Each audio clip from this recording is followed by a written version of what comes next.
That day, Jason and I were having a barbecue in the garden with our daughter and her husband.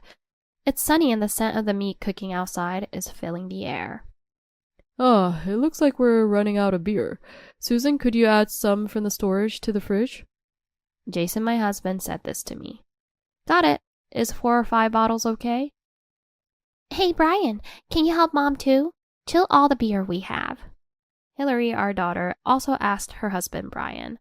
Brian, with a smile, agreed. Of course. And followed me to the shed at the back of the garden. The shed was bought in bulk. As I tried to lift a cardboard box from the back of the dimly lit shed, Brian suddenly pressed down on my back and tried to make me sit on the ground, now only stacked with a few boxes of beer we had.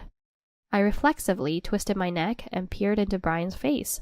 Seeing his desperate expression unlike his usual demeanor, I instantly felt a fear that I might be attacked. What are you doing? I tried to scream in surprise, but Brian, looking a bit panicked, whispered, Sorry, just bear with me for a moment. What? There's something I really need to check. Brian lost his usual gentle smile and looked at me with a serious gaze. Then together we witnessed an unbelievable scene. My name is Susan. The weather was pleasantly nice in early spring. My husband had passed away after a short illness and had gone to heaven. Since losing my husband, my daughter Hillary and I had been living a modest life together, just the two of us. This life of just mother and daughter continued for several years, and through a friend I met a man named Jason. Jason was the same age as my late husband and even slightly resembled him in stature. Initially, we were just good friends, but gradually Jason and I started to become aware of each other. However, as I walked beside Jason and caught myself laughing, I couldn't help but feel incredibly guilty. No need to rush. I can wait forever. Jason said this with a gentle smile as he walked a bit ahead of me. Although I was attracted to his kindness, I couldn't stop thinking about my late husband. It's been 7 years since my husband passed away. I caught up with his relatives at a family event and ended up taking care of his grave. My husband's sister gently placed her hand on my shoulder. She didn't look me in the eyes, but she smiled warmly and said, Thank you for everything so far. I tried to hide my tears, thinking that I might never visit my husband's grave again. A few months later, I decided to marry Jason. We moved to a new house and decided to start anew, discarding all my clothes and furniture. I felt that keeping any mementos of my previous husband would hurt Jason. Initially, Hillary was hesitant about the marriage, but gradually she became friendly with Jason. Before the remarriage, Jason and Hillary had spent time together as friends, so they adapted quickly. Hillary had just turned 15. During this sensitive period, she started wearing slightly heavy makeup and going out more, soon turning to Jason when she wanted extra pocket money. Originally, life with just the two of us hadn't been affluent, and I couldn't always buy Hillary the things she wanted. Unlike me, who was strict about money, Jason was lenient. Without asking for details, if she mentioned going out with friends, he would immediately pull out his wallet and give her money. When I later scolded Jason for this, he looked troubled and said, Sorry, but it seems like money is the only way I can get along with Hillary right now. Jason's being all sweet to Hillary, like she's royalty. It makes me feel happy too. Jason was trying hard to love both Hillary and me. I had kept my last memento of my previous husband, the wedding ring, tucked away in the back of my closet, and sometimes I would take it out and look at it. But something about that felt wrong, so I wrote a simple letter and sent it to my late husband's parents. I'm sorry, but I want to move forward. Am I allowed to be happy? I'm not sure, but I truly wish to be happy. Eventually, Hillary became very close to Jason, always sticking by his side. While this made me happy, it also left me a bit concerned. Hey, Dad, I really want this new bag, but I'm a little short on pocket money. What should I do? Which one? What kind of bag is it? Hillary showed the screen of her smartphone to Jason, who looked pleased as he peeked at it.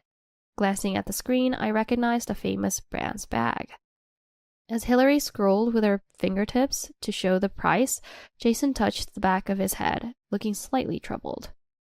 It's quite expensive. But well, okay. It's what Hillary wants. Really? Yay! Thank you, Dad. Hillary hugged him and Jason smiled, his nose stretched in pleasure. Since marrying Jason, I felt that Hillary's sense of money has become distorted. Maybe it was a backlash from the frugal life we had led together until then, but she increasingly demanded things only from Jason, who would buy anything with a smile.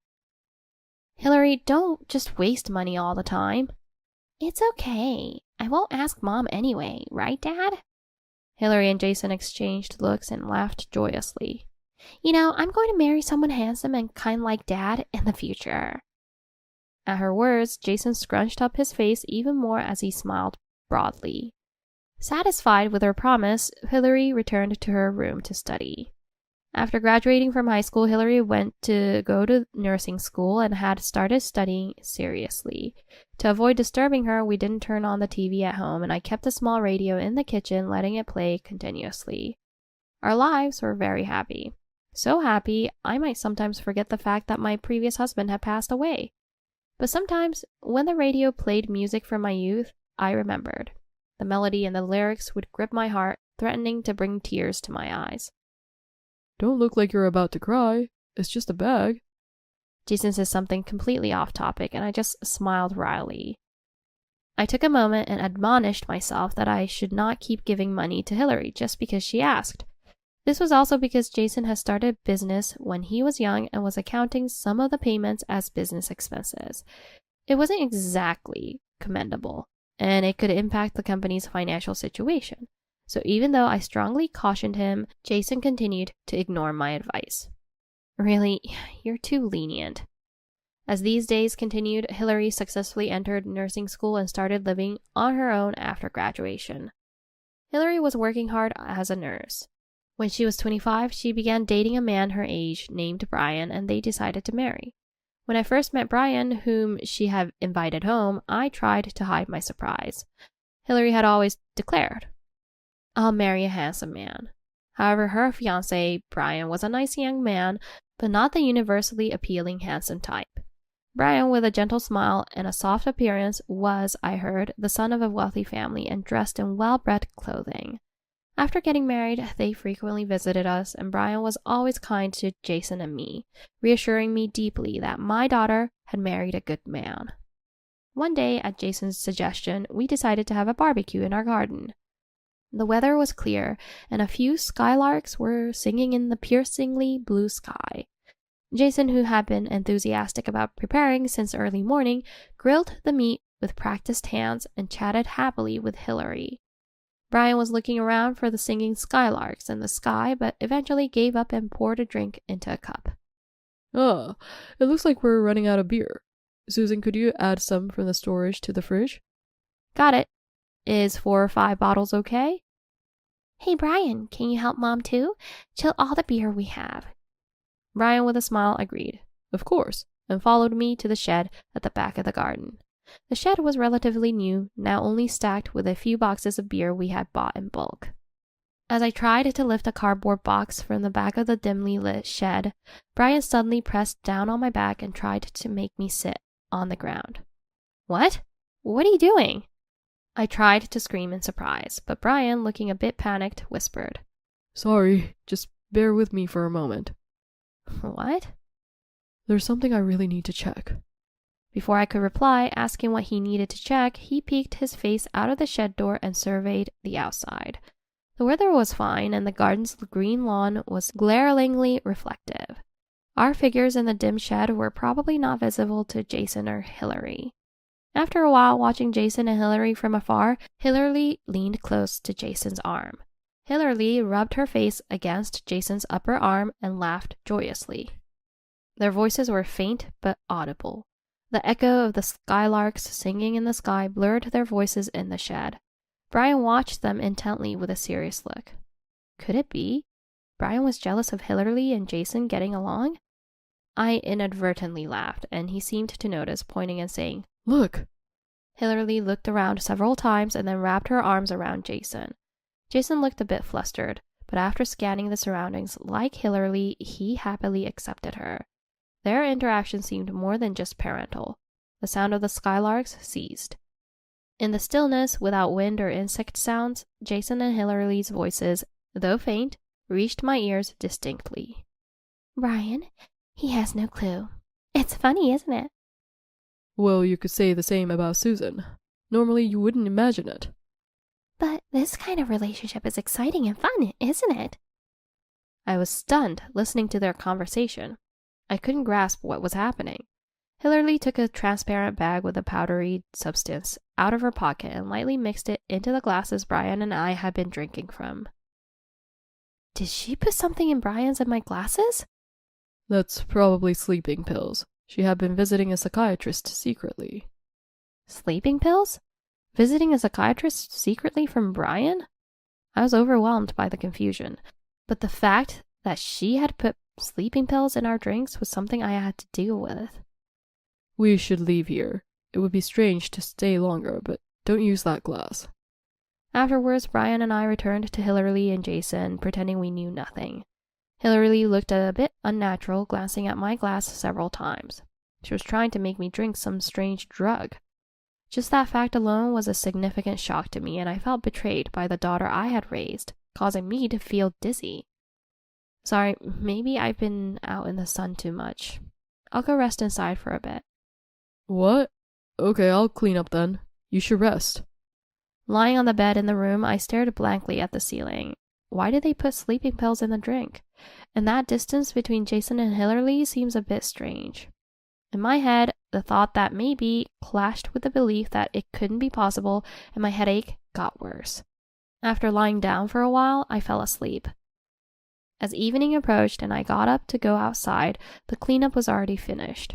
It seemed that Hillary and Brian were about to leave, and when Brian noticed me, he looked like he wanted to say something. Then his gaze wandered slowly, and he remained silent.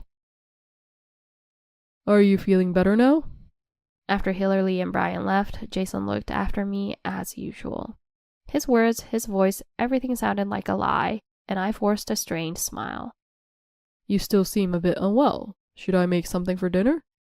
As he rolled up his sleeves and rummaged through the refrigerator, I remember there was half of the meat we bought yesterday left. This thought crossed my mind just as the image of someone putting sleeping pills in my glass resurfaced. I forcefully pushed Jason aside and said, "I'll cook." Then I quickly prepared a simple meal. I really don't feel like eating anything made by Jason right now. For several days, I hesitated to touch any of the food or drinking water stored in the house. It might have been tampered with some kind of drug. As I started thinking about it, suspicions of bugging or secret filming also came to mind, and living in my own home began to feel suffocating. One day I received a message from Brian on my smartphone. Apparently, Brian had discussed the suspicion about the sleeping pills with his parents. Brian's parents were concerned about me and offered to hide me temporarily. For me as well, living with Jason is driving me crazy. I'm very grateful for the offer. It's a relative's villa, and there are no plans to use it for a while, so you're welcome to stay as long as you like. Also, I would like to have a discussion with my parents involved, if that's okay. Brian's voice was somber over the phone. It would be. His wife might be cheating with another man, and that man might be... No, I don't want to think about anything now. Later, I lied to Jason. A friend invited me to a spa. I've had a headache since the barbecue, and under the guise of resting, a friend invited me. A spa, huh? That's nice. Take it easy. Maybe I'll invite Hillary over and have dinner at home. Jason said it naturally, without a hint of guilt, and I felt a chill of disgust. Later, I headed to the address Brian gave me and visited the relative's villa. Brian picked me up at the station after I changed trains. I'm sorry you had to come all this way, he said, truly apologetic. Even though he had gone out of his way to arrange a hiding place for me, I felt a surge of emotion at Brian's kindness. The area seemed to be lined with villas with beautiful, seemingly uninhabited houses scattered sparsely. The villa was surrounded by many trees. At the front door, Brian's parents were waiting to greet me. It was only the third time I had met Brian's parents, at the engagement and the wedding, and now. I had heard from Hillary that they were quite wealthy, so I felt a bit intimidated and thanked them for sheltering me. Thank you so much. I'm sorry to rush this, but let's proceed with our discussion inside. Once inside the villa, a discussion began immediately with Brian and his parents involved. Apparently, Brian had already talked about the fact that sleeping pills had been added. He also explained how Hillary's spending had become extravagantly more than Brian's salary since they got married. It was a bit painful to hear since she's my daughter. The source of the money Hillary is using is unclear, so we want to resolve that as well. My parents will propose a donation to Jason's business. Maybe we should let her believe it for a while? The phrase, "let her believe it for a while," caught my attention. Let her believe? What will that reveal? What lies ahead of what I am about to do now? What kind of conclusion is there? Realizing my hesitation, Brian stared into my eyes and smiled when our eyes met. Maybe we're just worrying over nothing. Why not be a little mischievous to ensure you can live peacefully again? I couldn't help but laugh at Brian's words. Worrying over nothing. Surely, or rather, definitely not. We are only trying to clarify what is almost certainly the answer. After a few days of calming down in the villa Brian lent me, I felt embarrassed to stay there forever and decided to return home. A few weeks later, Brian's parents officially informed Jason's company that they would provide funds in the form of a donation. Being wealthy, their proposal was readily trusted, and Jason and Hillary rejoiced without even checking the specific date for the funding. I quietly observed the happy couple. Having returned home, spending time inside became a bit painful, and I recently started making walks a daily routine. There's a wheat field right in front of the house with green wheat of the same height spreading all over. As I walked along a lightly trafficked road paved with asphalt, I looked up at the larks flying far away. Life after the funding proposal felt like an indulgence. Jason, believing he has secured the funds, bought a luxury car under the pretext of a company car. As for Hillary, she repeatedly splurged on aesthetics and nails. Even if the savings ran out, the funds would eventually come.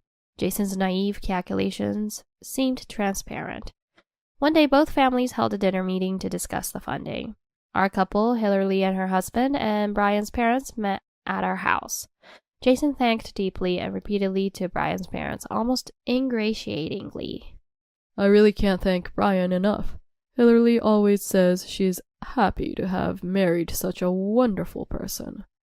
Jason was ingratiating himself with Brian's parents, but they set documents on the table without a hint of a smile, thinking it was about the donation. Jason said happily, "Thank you." But as he read the contents, his face turned pale. When we looked into your company as part of the funding, we uncovered some shocking facts. Jason, sweating profusely, read through the contents of the documents.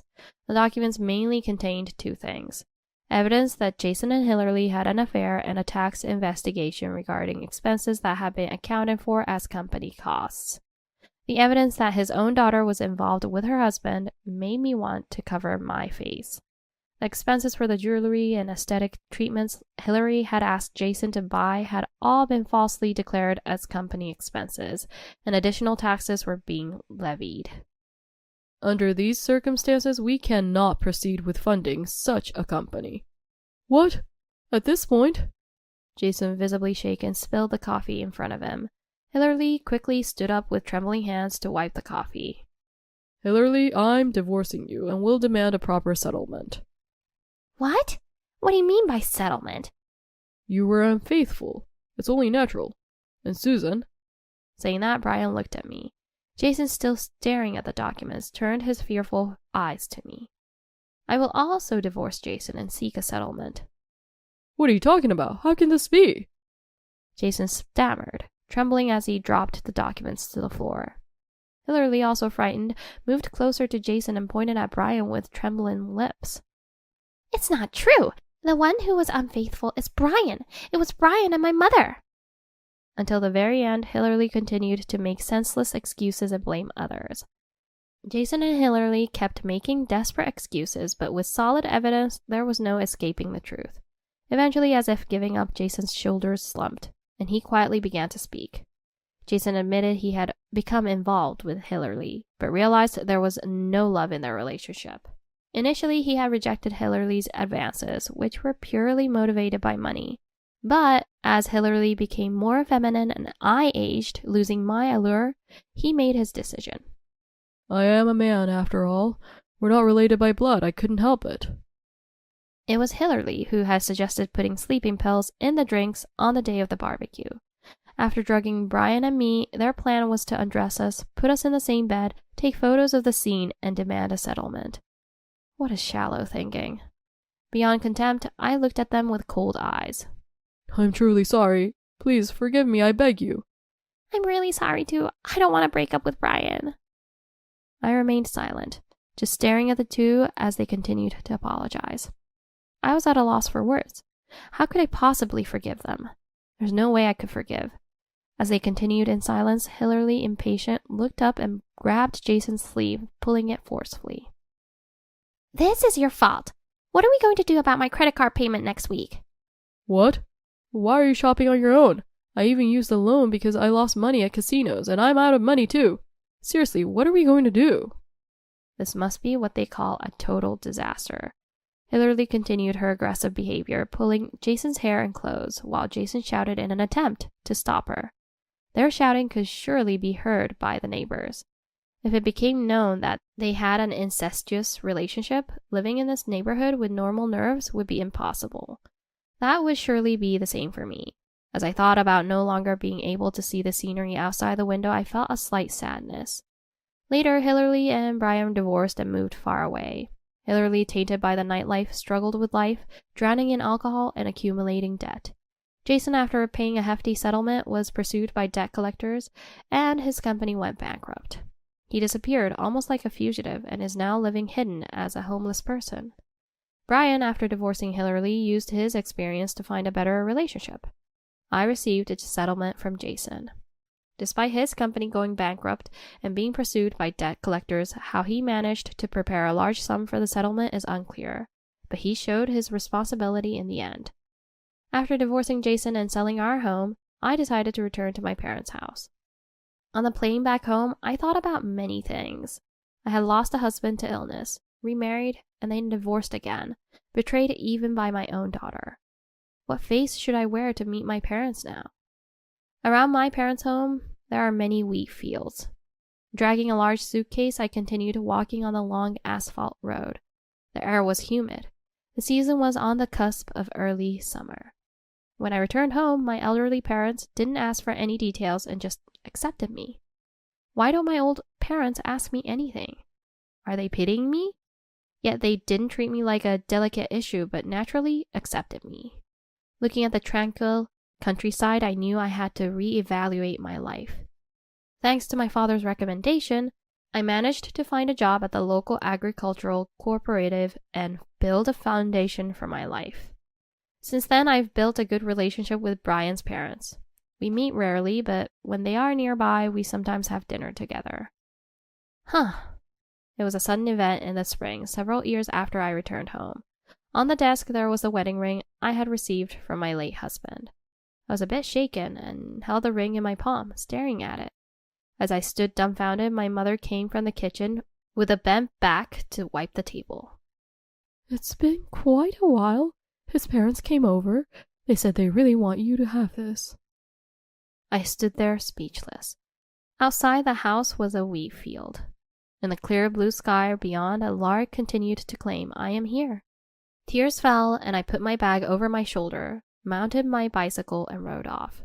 I continued riding through the empty wheat field, sweating on my forehead. What should I do from now on? I'm not sure what's ahead, but I'll just keep going. I'll save my worries for later, after I've lived my best.